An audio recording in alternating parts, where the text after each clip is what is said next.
Jai Hind. Good morning to one and all present in this lecture. I, Captain Dr. Vinod Kumar Bairwa, Associate Professor of English and SRP Government College Bandikui, and Associate NCC Officer. प्रिय विद्यार्थियों, आज हम hygiene और sanitation के ऊपर चर्चा करेंगे। Hygiene के अंदर आने वाली प्रक्रिया को कुछ इस प्रकार है, जिसमें हाथ धोना, नहाना, दांत साफ करना, कपड़े पहना, पूर्ण रूप से सफाई के साथ रहना हाइजीन के अंदर आता है। लेकिन दूसरी तरफ अगर हम सैनिटेशन की बात करें तो सैनिटेशन के अंदर आने वाली जो प्रक्रिया है उसके तहत हम वातावरण को शुद्ध रखना, साफ रखना, आसपास की सफाई करना, भोजन स्वच्छ फुली हाइजीन करना, गंदगी को रोकना, आसपास गंदगी नहीं फैलने देना इत्यादि चीज़ें इसके अंदर शामिल होती हैं। हाइजीन को लेकर के अगर हम एक संक्षिप्त रूप में अगर चर्चा करें तो हाइजीन एक ऐसे स्वस्थ तरीके को कहते हैं जिसके अंदर मानव शरीर और उसके अंदर आने वाली प्रत्येक उस क्रिया को, जिसको कि हमने यहाँ पर आपके सामने स्लाइड में दिया है, हाथ धोना, नहाना, दांत साफ करना, धुले हुए कपड़े पहनना इत्यादि, ये हाइजीन एक ऐसी प्रैक्टिस है जिसको कि हमको कंटिन्यू करना चाहिए। इस स्लाइड के अंदर आप देख सकते हैं कि पर्सनल हाइजीन को लेकर के इस स्लाइड को मैंने फोकस किया है, जिसमें आप यू विल फाइंड कि सबसे पहले मैंने जो टच करने की कोशिश की है वो आप अपने क्लोथ्स को किस तरीके से वॉश करते हैं, शावर डेली करते हैं, नहाते डेली हैं। इसके अलावा आप वॉशिंग योर हैंड्स डेली,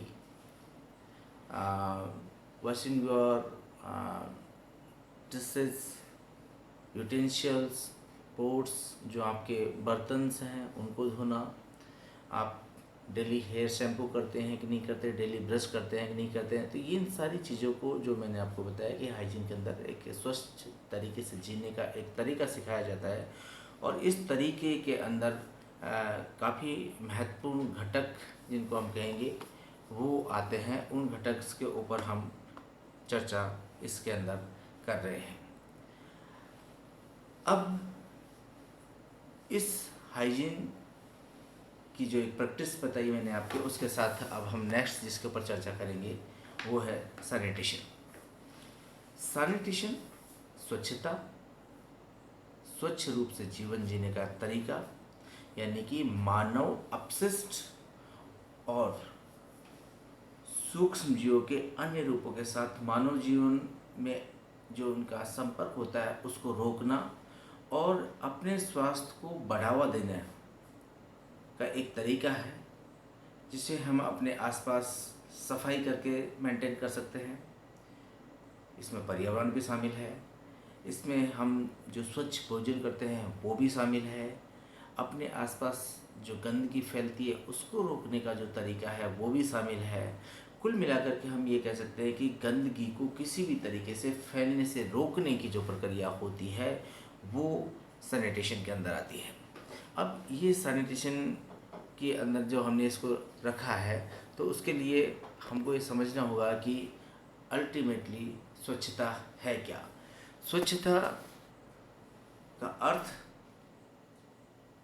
अगर हम विस्तृत रूप से लें तो स्वच्छता का बिल्कुल क्लियर अर्थ होता है अत्यंत साफ, विशुद्ध, उज्जवल व स्वस्थ। स्वस्थता जिसको बोल लें, इसमें एक चीज़ को समझना पड़ेगा कि यहाँ पर निर्मलता, सफाई, पवित्रता मन की हो सकती है, हृदय आपके शरीर की हो सकती है, घर के बाहर पानी, वायु, भूमि, जल को निर्मल या सफाई रखना भी स्वच्छता होती है। स्वच्छता अच्छे स्वास्थ्य के साथ जुड़ी हुई होती है। अच्छे अच्छे संस्कार एक सुसभ्यता की निशानी होती है। तो ये स्वच्छता है। अब स्वच्छता की हमने अगर चर्चा की तो उसके साथ स्वच्छता के लाभ क्या है। स्वच्छता, जैसे कि मैंने आपको कहा कि स्वच्छता का सीधा संबंध हमारी स्वास्थ्य से है, हमारे खान पान से है। हमारे खान पान में जो हम इंटेक करते हैं उन सफाई को लेकर के है। घरों के आसपास सड़क, नालियाँ, पोखर, नदी आदियों में गंदगी फैलने से रोकने को लेकर के है। सारा वातावरण को किस तरीके से स्वच्छ बनाया जाए, साफ बनाया जाए, जिससे कि मानव के साथ साथ जानवरों, प्राणियों का जो औसत जीवन स्तर है वो आपका बढ़ सके, उसके ऊपर हम स्वच्छता का जो महत्वपूर्ण लाभ है उसकी हम चर्चा कर सकते हैं। अब हमें इस चीज़ को क्लियर समझना पड़ेगा कि अंत में या शुरुआत में जिसके कहें कि इन दोनों में स्वच्छता और हाइजीन, सैनिटेशन और हाइजीन दोनों में अंतर क्या है, स्वच्छता और सफाई, इन दोनों में अंतर क्या है ये हमको समझना पड़ेगा। इस स्लाइड में मैंने आपको डिफरेंस, किस तरीके से आप डिफ्रेंशिएट कर सकते हैं उसके ऊपर आपको चर्चा की। देखिए, हाइजीन जिसकी हम सफाई की बात करते हैं, ये प्रमुखतया मनुष्य के लिए होती है, ह्यूमन बीइंग के लिए होती है, जबकि सैनिटेशन जो है मनुष्य के आसपास जो जोन है, जो एरिया है, उस कचरे की सफाई, उस जोन की सफाई को लेकर के है। तो हाइजीन के अंदर हमने बात की कि मनुष्य यानी कि एक ह्यूमन बीइंग से, चाहे वो हाथ धोने से लेकर के हो सकता है, दांत साफ करने से लेकर के हो सकता है, क्लीन क्लोथ्स पहनने को लेकर के हो सकता है। जबकि सैनिटेशन की अगर हम बात करते हैं तो सैनिटेशन के अंदर पूरा कंप्लीट एटमॉस्फेयर, वातावरण जो है, आपका जो एनवायरनमेंट है उसकी सफाई को लेकर के है, आसपास क्लीनलीनेस को लेकर के है, स्वच्छ भोजन खाना, गंदगी को रोकना, हमारे जो आसपास जितने भी जो गंदगी फैलाने वाले कारक हैं उनका हमको ध्यान रखना होगा। इसके साथ साथ हमें ये भी समझना होगा कि जो हमारा डंप यार्ड है, जहाँ पर हम कचरे का निस्तारण कर रहे हैं, वो कचरे का निस्तारण हमारा थोड़ा सा आपका लिविंग जोन से और आपकी कुक हाउस से दूर होना चाहिए। यानी कि हमें अगर कंप्लीट हाइजीन और जिसकी बात करते हैं हम, सैनिटेशन की बात करते हैं, तो इन दोनों को लेकर के हमको बहुत क्लियरली समझना पड़ेगा कि स्वच्छता जो इसकी बात करते हैं, हाइजीन की जो बात करते हैं, ह्यूमन बीइंग से रिलेटेड है, जबकि सैनिटेशन ओवरऑल आपका जो आपके सराउंडिंग्स है, आपके जो आसपास का एरिया है, उसको लेकर के सैनिटेशन की हम बात करते हैं। अब हाइजीन को प्रैक्टिस में कैसे लाया जाए, तो हाइजीन को प्रैक्टिस में लाने के लिए आपको एक बेहतर जीवन स्तर को अपनाना होगा। इसमें विभिन्न तरीके हो सकते हैं, जिसमें कि ह्यूमन बीइंग की यानी कि मैन मेड जो अपशिष्ट हैं, या कहा जाए कि मानव जो सूक्ष्म जीवों के संपर्क में आकर के अपने जीवन में बहुत सारी तकलीफ़ें, पीड़ाएं ला सकता है, तो उसको रोकना, यानी कि आप जो मतलब इन्फेक्टेड जोन में जाने से अपने आप को बचाना, उसको साफ करना और डिसइंफेक्टेड होकर के अपनी स्वास्थ्य के लाभ को बढ़ावा देना ही अगर हम कहें तो ये हाइजीन है। अब इसको हाइजीन को अगर हम इस तरीके से लेके चलेंगे कि जहाँ पर आप कम से कम गंदगी के संपर्क में आए, विषाणु जीवाणुओं के संपर्क में आए, तो निश्चित रूप से जो बीमारी का जो कारण बनते हैं, वो कारण की जो फ्रीक्वेंसी है वो ऑटोमेटिकली विल रिड्यूस। अब उस फ्रीक्वेंसी को कम करने के लिए हमने बात की कि हाइजीन का हमको प्रैक्टिस में लाना होगा। अब इस प्रैक्टिस की शुरुआत कैसे होगी, तो इस प्रैक्टिस के लिए हमको इस चीज़ के ऊपर फोकस करना पड़ेगा कि हमें पर्सनल हाइजीन के ऊपर चर्चा करनी होगी। अब ये पर्सनल हाइजीन क्या होती है, जिसको कि हम व्यक्तिगत हाइजीन कहते हैं, सफाई कहते हैं, इसमें कोई शक और संदेह नहीं है कि अच्छी जो स्वास्थ्य है, अच्छा स्वास्थ्य है, उसका प्रमुख कारक घटक हाइजीन है। और ये कोई कोर्स नहीं है, इट्स अ प्रैक्टिस। ये जीवन जीने का तरीका है, एक लाइफ स्टाइल है। इसको हमें डे टू डे लाइफ में शामिल करना होगा। अगर हमने इसको डे टू डे लाइफ में शामिल किया तो ऑटोमेटिकली हम लोगों का जो हाइजीन लेवल है वो बढ़ जाएगा। अब इसको या किसी को भी यह बताने की ज़रूरत महसूस नहीं होनी चाहिए कि पर्सनल हाइजीन का ध्यान रखना कितना ज़रूरी है। क्या पर्सनल हाइजीन को अगर हम फॉलो करेंगे तो इसके इस इससे हमें कोई नुकसान होने वाला है, यानी कि हमें और आपको इन सब को लेकर के कि कोई टोकेगा, कोई रोकेगा, क्या करना चाहिए क्या नहीं करना चाहिए, इन चीज़ों को लेकर के आपको कोई बारी बारी से बताए, ये संभव नहीं है। तो अब इसको इस प्रॉब्लम से सॉर्ट आउट पाने के लिए कि इसको किस तरीके से हम मैनेज करें, तो उसके लिए हमको ये चीज़ को ध्यान रखना होगा कि ये कुछ एक बिंदु है मेरे हाइजीन की जो मुख्य बातें हैं जो मैंने आपको यहाँ देने की कोशिश की है। पहली बात है डेली ब्रश करना। अपने early in the morning when you wake up early in the morning you should how to brush your teeth. तो मुंह की सफाई करना, वॉश योर हैंड फ्रिक्वेंटली, बारी बारी से हम हाथ को धोएं। अगर देखिए, अगर हमने मुंह की सफाई की तो निश्चित रूप से हमारे जीवाणु कीटाणु जो कि हमारे शरीर को बहुत सारी तकलीफ पहुंचाने वाले हो सकते हैं, बहुत सारे बदबू के जो कारक हैं, घटक हैं, उनसे हमको निजात मिल सकती है। तो ये वो एक तरीका है जो पर्सनल हाइजीन का। दूसरा, फ्रीक्वेंटली हमें हैंड वॉश करना चाहिए, बारी बारी से हमें हाथ धोना चाहिए। Right now we are suffering from the pandemic disease, the corona virus. तो इससे पीछा छुड़ाने के लिए या कहेंगे कि अपने आप को सेफ रखने के लिए हमको फ्रीक्वेंटली हैंड वॉश करना चाहिए।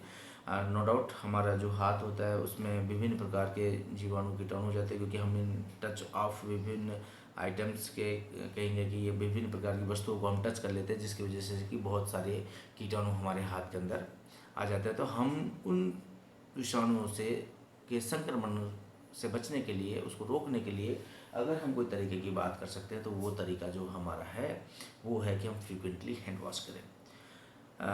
महिलाओं को विशेष सफाई का ध्यान रखना चाहिए, क्योंकि महिलाएं हमारे जीवन का अहम हिस्सा होती हैं।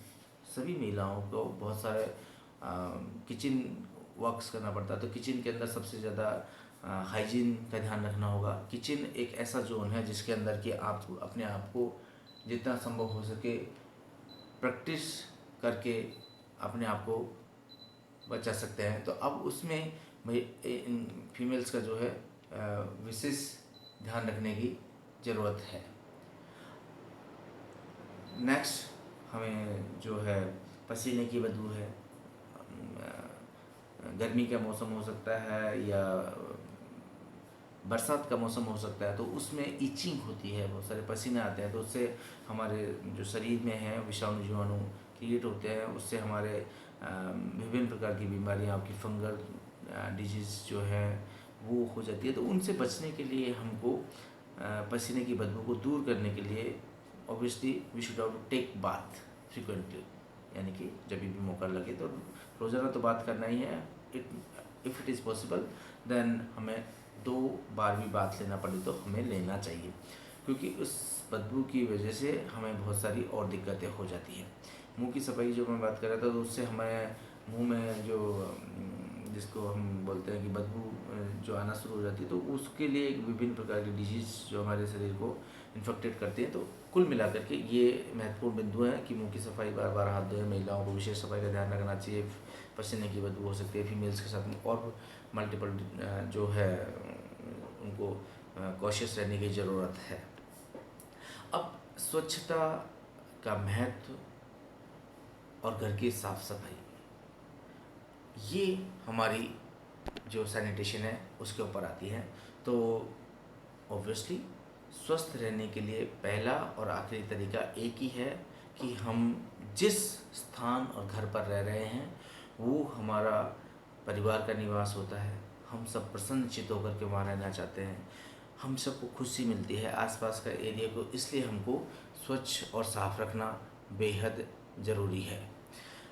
उसके लिए हमें सफाई का ध्यान रखना होगा, घर की साफ़ सफाई करनी होगी। अब इसमें विभिन्न प्रकार के पॉइंट्स हो सकते हैं कि चाहे मकान की जो नाली है वो साफ़ सुथरी होनी चाहिए, ढकी हुई होनी चाहिए। शौचालय जो है, हमारे स्नान घर हैं, उनको हम डेली रूटीन में साफ़ करें, क्योंकि यहाँ सबसे ज़्यादा कीटाणु पनपने का एक कह सकते हैं कि कारण हो सकता है, संभावना हो सकती है। घर की नालियों में नियमित रूप से जो घर का ड्रेनेज सिस्टम है, किचन का हो सकता है, बाथरूम का हो सकता है, तो वहाँ पर आप नियमित रूप से जो डीडीटी है उसका छिड़काव करें, ताकि कीड़े मकोड़े कम से कम, मच्छर आदि कम से कम हो सके, क्योंकि मच्छर अगर पैदा होंगे तो निश्चित रूप से वो मल्टीपल डिजीज़ को, चाहे मलेरिया, डायरिया, बहुत सारी बीमारियां हैं जो इस तरीके की क्रिएट करते हैं, तो उनसे हमको बचाव होगा। जो कमरों में से दूषित हवा है उसको निकलने के लिए क्रॉस वेंटिलेशन होना चाहिए, यानी कि रोशनदान होना चाहिए, जिससे कि हवा जो है one corner to another corner pass away हो सके, तो उसका जो एक स्मेल है वो नहीं आएगी। जो डेली रूटीन का हमारा कूड़ा करकट है वो कूड़ेदान में ही एकत्रित करें हम, उसमें विशेष रूप से इसका ध्यान रखना चाहिए। उसका जो कवर होना चाहिए कूड़ेदान का, तो कूड़ेदान में ही अगर कचरा जाएगा तो उसमें जो जर्म्स का जर्मिनेशन होता है वो बनते हैं कीटाणु, वो कम से कम जगह पे फैलेंगे और बीमारी को होने से रोकेंगे। रसोई घर में अगर आप कहेंगे कि लकड़ी की यूज कर रहे हैं तो उसमें धुआं को निकलने का प्रॉपर साधन होना चाहिए, अदरवाइज तो आपकी आंखों को वो नुकसान पहुंचा सकता है। इसके साथ साथ चिमनी, अगर आपके gas, if you are using gas, तो आपको ये ध्यान रखना चाहिए कि जब भी आप सब्जी वगैरह बनती हैं, छोंक लगता है तो उससे बहुत सारा ऑयल यूज होता है, तो उसको बाहर निकालने के लिए आपके पास चिमनी होनी चाहिए। प्रतिदिन, जिसको हम बात करें everyday, we should how to use phenyl and other things, जिसकी वजह से कि हमको पोंछा क्लीनिंग करनी चाहिए, तो कीटाणु जो है, जर्मिनेशन है, वो कम से कम होगा। अब हम बात करते हैं कि नेक्स्ट पॉइंट की, तो जो जितना भी जो हमारा वेस्ट है वो होपर्स जो आते हैं, यानी कि कचरे का कलेक्शन करने वाली गाड़ी आती हैं, उनको हम कचरा रूटीन डेली देने का कोशिश करें। अगर जो आपका होपर है या कचरे वाली गाड़ी नहीं आ रही है, तो you should how to complain to the concern dignities, concern authorities.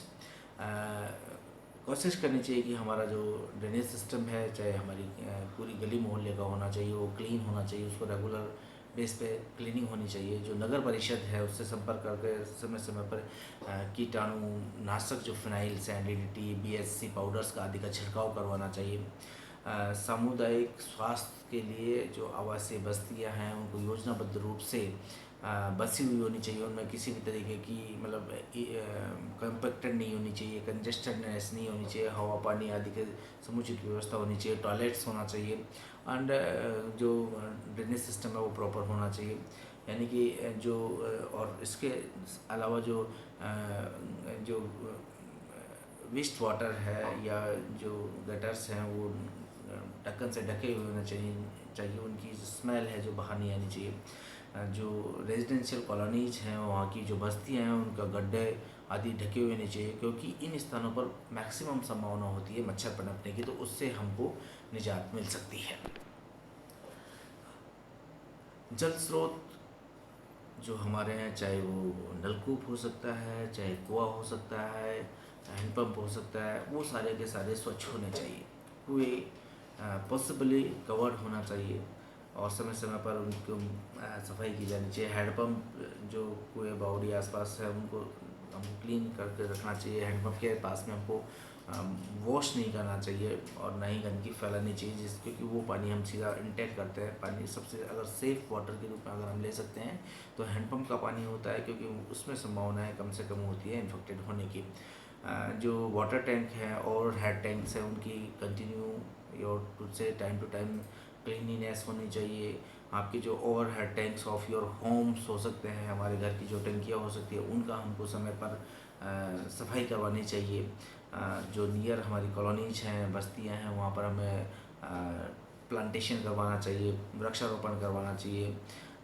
इसके अलावा अगर कोई एनिमल है या अगर जानवर की डेथ हो गई है, मर गया है, तो उसको हमको जो आपकी नगर निगम हो सकता है, नगर पालिका हो सकती है, नगर परिषद होती है, जहाँ पर भी आप रहते हैं उनके वहाँ पर डिग्निटीज़ को, अथॉरिटीज़ को कांटेक्ट करके तुरंत प्रभाव से उनको उचित स्थान पर पहुँचाने का वो करें, ताकि उनसे संक्रमण की संभावनाएं कम से कम है। वो संक्रमण जो है वो घातक होता है। हर घर के बाहर, मतलब या कुछ घरों के बीच में कचरा पात्र होना चाहिए।